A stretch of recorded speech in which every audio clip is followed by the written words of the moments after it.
Hello and good morning everyone. आप सभी लोगों का स्वागत है स्टडी ग्लोब्स पर और डेली करंट अफेयर के सेशन में आप सभी लोगों का स्वागत है। तो चलिए शुरू करते हैं बहुत ही बेहतरीन सेशन को। मुझे पता है कि आप लोगों के पास में कई क्वेरीज और क्वेश्चंस होते हैं, तो आप लोग मुझे फिर इंस्टा पर पूछते क्यों नहीं हैं।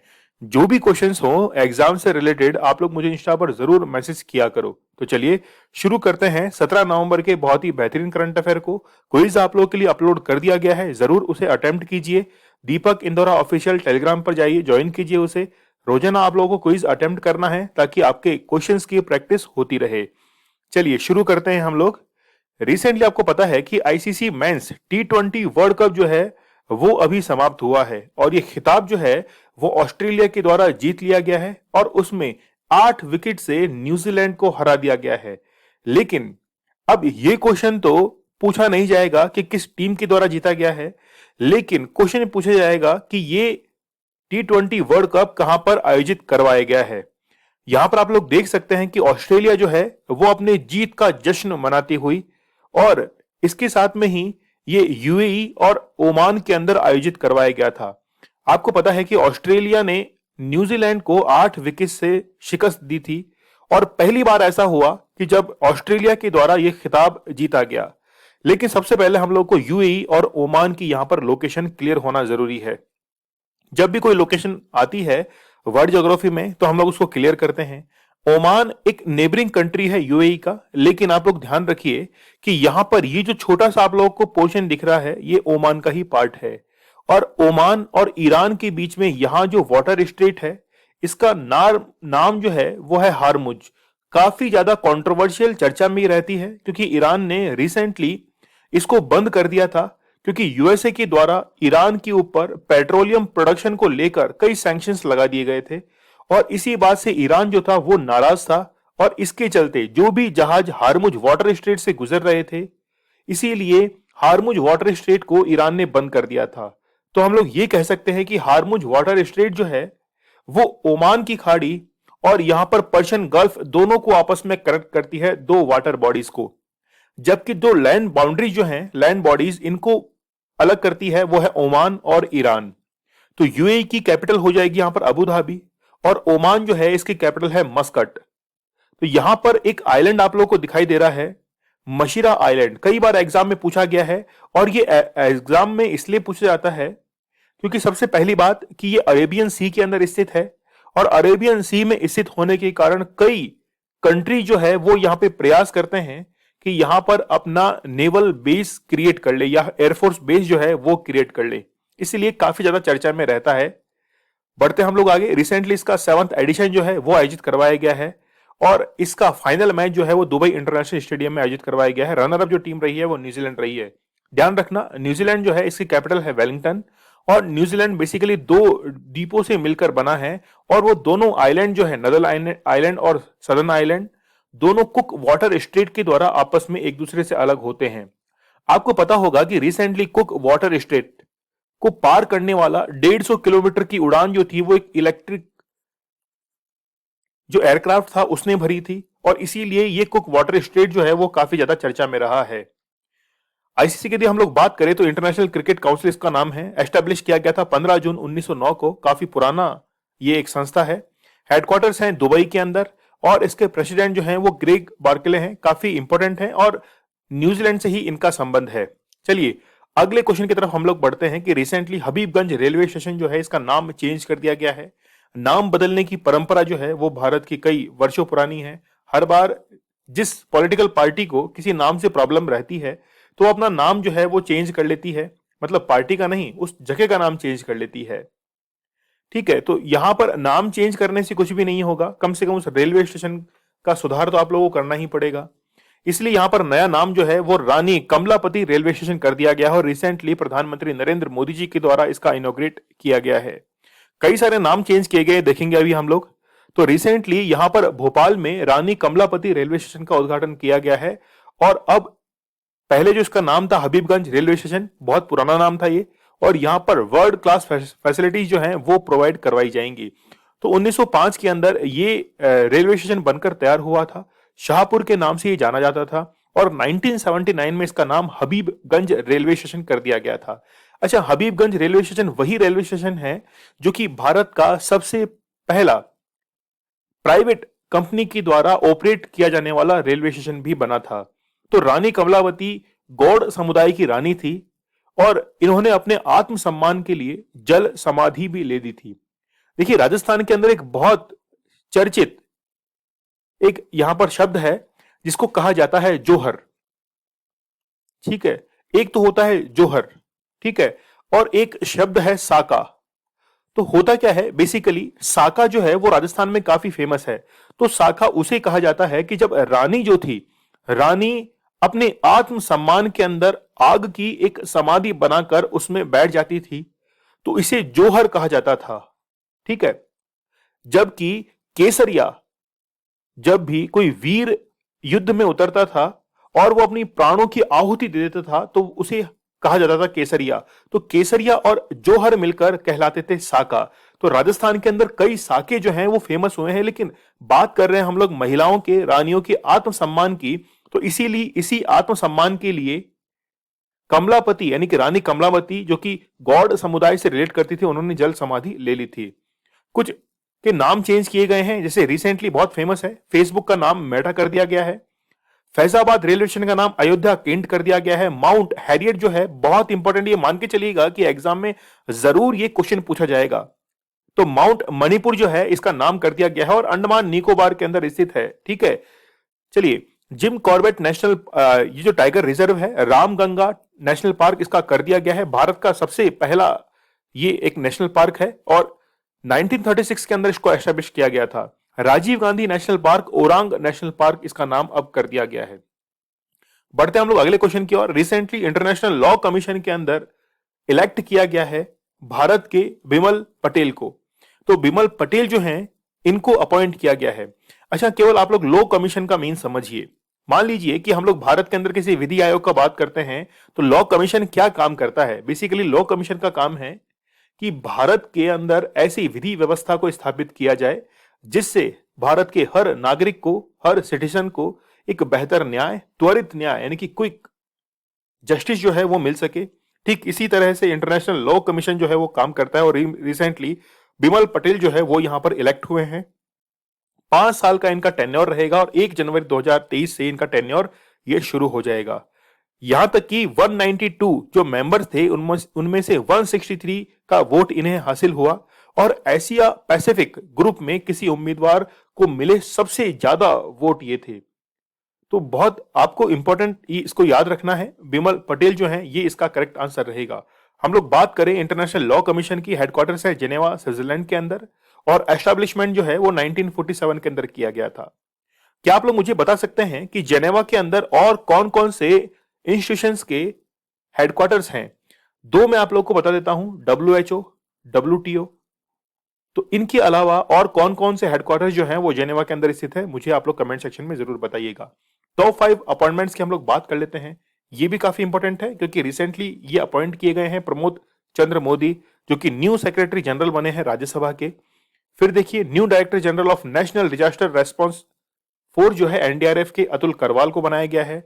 The new director general of central industrial security force CISF के नए डायरेक्टर जनरल शीलवर्धन सिंह बने हैं। R हरि कुमार जो हैं वो new navy chief of India बने हैं। मिजोरम के न्यू चीफ सेक्रेटरी जो हैं वो रेणु शर्मा को बनाया गया है। तो यदि इनमें से एक इंपॉर्टेंट अपॉइंटमेंट देखी जाए तो सबसे पहली वाली जो है वो बहुत ही इंपॉर्टेंट यहां पर अपॉइंटमेंट गिनी जाएगी। अच्छा, अगली बात हम लोग कर लेते हैं रशिया की। करेक्ट आंसर तो रशिया है, लेकिन S-400 जो है ये एयर डिफेंस सिस्टम है। देखिए, रशिया जो है वो अभी ड्यूल पर्सनैलिटी भारत के साथ कर रहा है। एक तरफ तो वो चाइना का साथ देता हुआ दिखाई दे रहा है, कई मिलिट्री एक्सरसाइज, नेवल एक्सरसाइज जो है उसने चाइना के साथ कंडक्ट की है, लेकिन भारत का भी वो एक अच्छा खासा मित्र रहा है। अच्छा, रशिया के बारे में एक बहुत ही बेहतरीन बात यह है कि भारत जब आजाद हुआ था, भारत को जब फ्रीडम मिली थी, तो रशिया ही वो पहला कंट्री था जिसने सबसे पहले इंडिया को एज ए कंट्री रिकॉग्नाइज किया था। तो रशिया को हम भूल नहीं सकते, भुलाए। ठीक है, तो मैंने जिसको दिल दिया वो दिल्ली चली गई और मैं जब दिल्ली पहुंचा तो वो इटली चली गई। तो खैर, रशिया जो है वो भारत का पुराना मित्र रहा है। भारत के साथ में कई यहां पर मिलिट्री एक्सरसाइज कंडक्ट करवाई जाती है और S-400 के बारे में अब हम लोग समझ लेते हैं। बेसिकली ये एक ऐसा डिफेंस सिस्टम है जो कि बाउंड्रीज की रक्षा करता है, इंटरनेशनल बाउंड्रीज की। यदि मान लीजिए कि इंटरनेशनल बाउंड्री के पार से कोई ड्रोन या कोई मिसाइल जो है वो वहां से लॉन्च की जाती है, तो ये इतनी अपने आप में पावर रखता है कि उसको हवा के अंदर ही जो है वो खत्म कर देता है थ्रू बैलिस्टिक और क्रूज मिसाइल। ठीक है, तो ये क्या करता है कि all type of aerial targets including ballistic और क्रूज मिसाइल जो हैं उनको क्या कर देता है, ये खत्म भी कर देता है। तो अपने आप के अंदर चलता फिरता जो है वो बेहतरीन यहां पर डिफेंस सिस्टम है। रशिया से हम लोगों ने इसको परचेज किया है, काफी लंबे समय से इसका इंतजार था और अब भारत के अंदर ये पहुंच चुका है। सुरक्षा के मोर्चे पर भारतीय सेना और ज्यादा मजबूत हुई है। भारतीय सेना को रूस से नई ताकत जो है वो मिल गई है। सतह से हवा में मार करने वाला घातक हथियार है S-400 एयर डिफेंस सिस्टम है। तो याद रखना, सतह से हवा में मार करता है। ठीक है, तो ये ट्रक जो है वो तो हवा में सतह पर खड़ा रहता है और हवा के अंदर जो भी मिसाइल्स हैं उनको क्या कर देता है, नष्ट कर देता है। इसमें मॉडर्न एयर डिफेंस सिस्टम जो है वो लगा हुआ है। और आपको पता होगा कि ड्रोन जैसे रुस्तम 2 रिसेंटली DRDO के द्वारा बनाया गया है, लेकिन कई बार दुश्मन देश जो हैं वो ड्रोन से हमला कर देते हैं, तो ऐसे सभी हमलों से बचने के लिए S-400 काम करता है। यहां पर आप लोग देखिए कि रिसेंटली आपको पता होगा कि जम्मू एयरफोर्स बेस जो है वहां पर भी भारत में पहली बार ड्रोन से हमला किया गया था। ऐसे सारे हमले जो हैं वो S-400 के द्वारा रोके जा सकते हैं। उनको ट्रैक ये कर लेता है और उनको क्या कर देता है, तबाह कर देता है। रशिया की यदि हम लोग बात करें तो मॉस्को इसकी कैपिटल है। रूबल जो है वो इसकी करेंसी है। व्लादिमीर पुतिन यहाँ के प्रेसिडेंट हैं। इसके साथ में ये बहुत इंपॉर्टेंट है, एग्जाम में पूछा जाता है कि यहाँ की पार्लियामेंट जो है इसको क्या कहा जाता है, ड्यूमा यहाँ की पार्लियामेंट को कहा जाता है। रशिया की लॉन्गेस्ट रिवर लीना रिवर है। प्रधानमंत्री को शायद हम लोग भूल गए, मिखाल, यहाँ पे आप लोग देख सकते हैं मिखाल मिशुत्तिन जो है वो यहाँ के प्राइम मिनिस्टर हैं। एल्बुर्ज पर्वत जो है वो यहाँ का लॉन्गेस्ट माउंटेन रेंज है। ठीक है, हमने रशिया से क्या लिया है, फंडामेंटल ड्यूटीज ली है, जिसका उल्लेख जो है वो आर्टिकल 51A के अंदर किया गया है।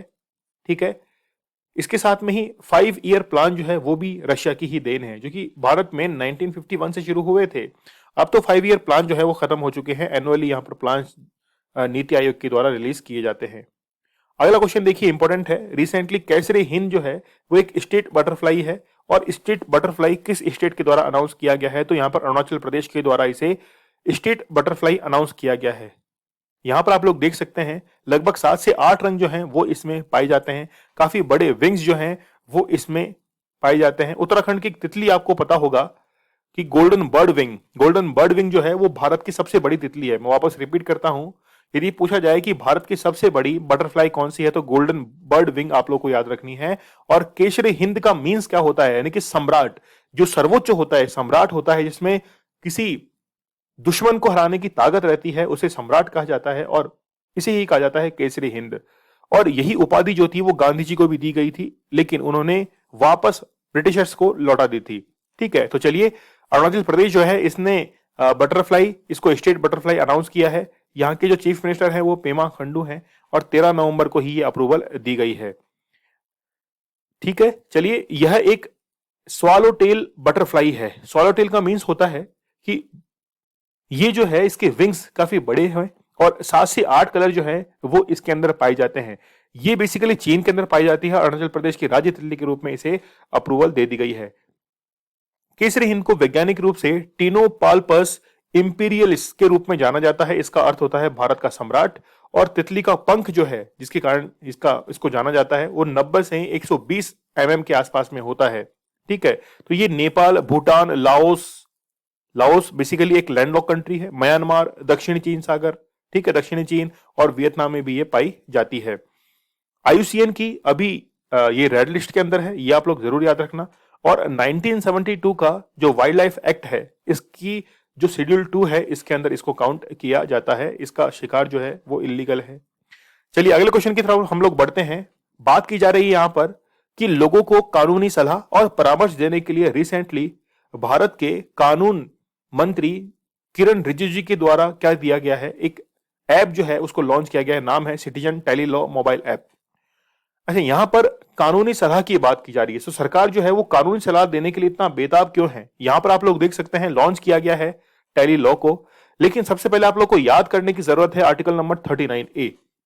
39A जो है इसको ऐड किया गया था कॉन्स्टिट्यूशन के अंदर बाय 42nd कॉन्स्टिट्यूशनल अमेंडमेंट 1976 के तहत।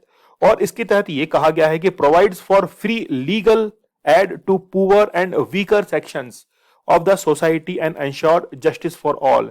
तो जस्टिस फॉर ऑल की अवधारणा को ही कंप्लीट करने के लिए पुअर और वीकर सेक्शन के जो लोग हैं उनको फ्री लीगल एडवाइस जो है वो दी जानी चाहिए। और ऐसे ही जो टारगेट्स हैं उनको कंप्लीट करने के लिए गवर्नमेंट जो है वो ऐसे ऐप को लॉन्च करती रहती है। तो शायद आप लोग समझ गए होंगे कि इसका अब जो है वो क्या उद्देश्य होगा। तो लोगों को कानूनी सलाह जो है वो घर बैठे ही बिना किसी झंझट के यहां पर प्राप्त हो सकेगी। इसमें दोनों तरह की यहां पर एडवाइस मिल सकेगी, चाहे उसमें आप लोग बात करें कि कोई भी आपको कॉस्ट पे करनी हो या फिर फ्री एडवाइस लेनी हो, तो दोनों जो है वो आप लोग को यहां पर प्रोवाइड कराई जाएगी। बेसिकली यहां पर बात जो की जा रही है वो निशुल्क न्याय की बात की जा रही है, free of cost. Top 5 apps की अगर हम लोग बात करें, माई पार्किंग ऐप जो है वो अनुराग ठाकुर की द्वारा लॉन्च की गई थी। माई पोर्ट ऐप सर्बानंद सोनोवाल के द्वारा। फिश वाले जो है वो आसाम गवर्नमेंट के द्वारा इसको लॉन्च किया गया था। प्रगति मोबाइल ऐप जो है वो LIC के द्वारा लॉन्च की गई थी। फिट इंडिया ये अनुराग ठाकुर के द्वारा इसको लॉन्च किया गया था। चलिए 7वें क्वेश्चन की तरफ हम लोग बढ़ते हैं कि रिसेंटली एयर क्वालिटी इंडेक्स जो है वो काफी गिर गया है। विश्व के 10 शहर जो हैं उनकी गिनती में भारत के 3 शहरों की भी गिनती शामिल हो गई है, दिल्ली, मुंबई और कोलकाता की। हम लोग एयर क्वालिटी की बात कर रहे हैं। मान लीजिए कि एक बॉक्स है और बॉक्स के अंदर 100 यहां पर पत्थर रखे हुए हैं, ठीक है, मैं कह देता हूं कि स्टोन्स जो हैं वो रखे हुए हैं। लेकिन यदि पूछा जाए कि यहां से हमने 5 स्टोन जो हैं उसको रिमूव कर लिया है और यहां पर हम लोगों ने 5 जो अलग तरह के अलग कलर के स्टोन जो है वो यहां पर रख दिए हैं, तो बेसिकली यहां पर बैलेंस जो है वो खराब हो चुका है। ठीक वैसे ही एयर तो है एनवायरमेंट के अंदर, लेकिन पॉल्यूटेंट जो है वो उसमें शामिल कर दिए गए हैं। तो इससे एयर क्वालिटी काफी यहां पर डिक्रीज हो जाती है। और आपको पता होगा कि पराली जैसी घटनाएं हरियाणा और पंजाब में काफी देखी जाती है। पराली होती क्या है, इस वर्ड को आप लोग समझिए, व्हाट इज पराली। पराली क्या होती है कि जब कोई क्रॉप काट ली जाती है, फसल को काट लिया जाता है तो डंठल बच जाते हैं। तो वहां के हरियाणा और पंजाब के किसानों के पास में कोई ऑप्शन रहता नहीं है, क्यों वो जबरदस्ती खर्चा करें। आप लोग जैसे हम लोग सोचते हैं कि उनको उखाड़ दिया जाए, उखाड़ कर उनको खेत के अंदर एज ए फर्टिलाइज यूज किया जाए, लेकिन इतनी मशक्कत करे क्यों किसान। और बेसिकली अभी रबी की फसल जो बोई जा रही है इस समय दिवाली के आसपास जो है ये ज्यादा घटनाएं देखने को मिलती हैं पराली वाली, क्योंकि नई फसल जो है बोने के लिए पुराने डंठल को उखाड़ना पड़ता है और पराली जलाना इसे ही कहा जाता है। और दिल्ली, कोलकाता और मुंबई के अंदर यहां पर पॉल्यूशन ज्यादा बढ़ चुका है। यहां पर हम लोगों को टर्म समझने की जरूरत है, पार्टिकुलेट मैटर यानी कि PM10 और PM2.5। देखिए PM10 जो है वो इनहेलेबल पार्टिकल्स होते हैं। बेसिकली हम लोग इनको देख तो सकते हैं, लेकिन PM2.5 इतने छोटे होते हैं, फाइन पार्टिकल्स होते हैं कि ये लंग्स के अंदर जाकर जमा हो जाते हैं। और लंग्स की जो फंक्शनल यूनिट है एल्वियोली, एल्वियोली के जो पोर्स रहते हैं उनको क्या कर देती है, ये बंद कर देते हैं PM2.5 जो कण होते हैं। अच्छा, आप लोग के मन में क्वेश्चन होगा कि इनकी साइज जो है वो क्या है। तो देखो साइज जो है वो PM10 की तो फिर भी ठीक है कि हम लोग देख सकते हैं, लेकिन PM2.5 जो है वो एक बाल जो है उससे, उसके एक बाल का एक छोटा सा टुकड़ा हम लोग ले ले, उससे भी काफी छोटा रहता है। तो बहुत छोटे पार्टिकल रहते हैं 2.5 PM के, और इनको हम लोग माइक्रोस्कोप से ही देख सकते हैं, ऐसे देखना इनको पॉसिबल नहीं है। तो माइक्रोस्कोप से ही इनको देखा जा सकता है। तो रिसेंटली एयर क्वालिटी इंडेक्स जो है वो गिर गया है दिल्ली, मुंबई और कोलकाता का। इसमें कारण जो रहा है, बेसिकली यहां पर दिवाली गई है तो पटाखों का तो रीजन जो है वो बताया जा रहा है, लेकिन गवर्नमेंट बता रही है कि पटाखों का रीजन है, लेकिन पराली जो है वो आसपास के क्षेत्रों में जलाने से यहां पर लोकल्स जो हैं वो काफी परेशान हैं, जिसको कहा जाता है स्टबल बर्निंग। ठीक है, चलिए तो दिल्ली, लाहौर, सोफिया, फिर कोलकाता, ज़ैग्रेब, ये कई शहर है, मुंबई इसमें शामिल हो गया है। इसके साथ में ही आप लोग देख सकते हैं कि बेलग्रेड जो है वो भी इसमें शामिल है। चलिए अगला क्वेश्चन हम लोग देख लेते हैं कि रिसेंटली शक्ति 2021 मिलिट्री एक्सरसाइज कंडक्ट करवाई गई है भारत और फ्रांस के बीच में। और भारत और फ्रांस जो है वो अभी इनकी नजदीकें ज्यादा बढ़ती हुई जा रही हैं। अच्छा, आप लोगों ने एक ग्रुप का अभी रिसेंटली नाम सुना होगा, ऑकस ग्रुप इसे कहा जाता है, कहा जा रहा है। तो यहां पर हम लोग इसको 3 पार्ट में डिवाइड कर लेते हैं, ऑस्ट्रेलिया, UK और US। तो ऑस्ट्रेलिया को सबमरीन्स की जरूरत थी और ऑस्ट्रेलिया ने जो गठबंधन कर रखा था, एमओयू साइन कर रखा था, वो फ्रांस के साथ में कर रखा था।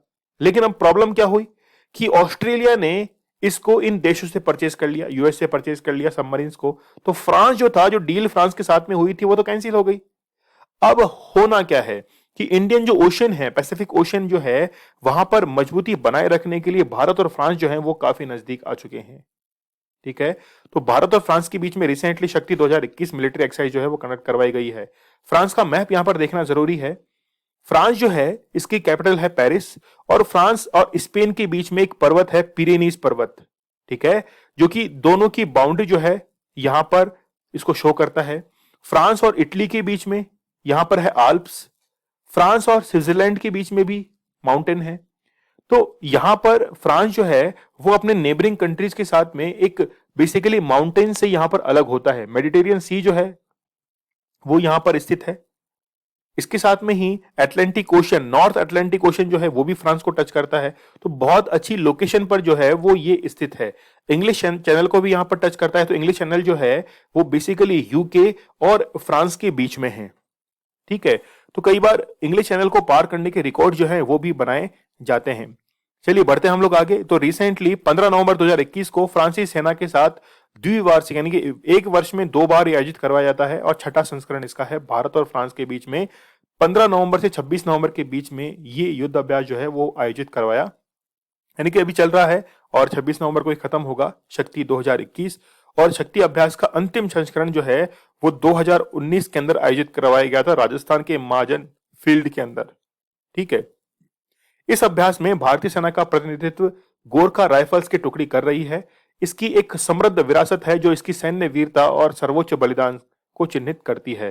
ठीक है, तो फिर भी आप लोग यहाँ पर गोरखा राइफल्स को जरूर याद रख सकते हैं कि शक्ति 2021 के अंदर किस टुकड़ी ने यहाँ पर पार्टिसिपेशन दिखाया है। तो फ्रांसीसी सेना की टुकड़ी जो है उसने भी यहाँ पर पार्टिसिपेशन दिखाया, लेकिन हमारे लिए इतना इंपॉर्टेंट नहीं है। इंडिया वाली आप लोग जरूर याद रखना।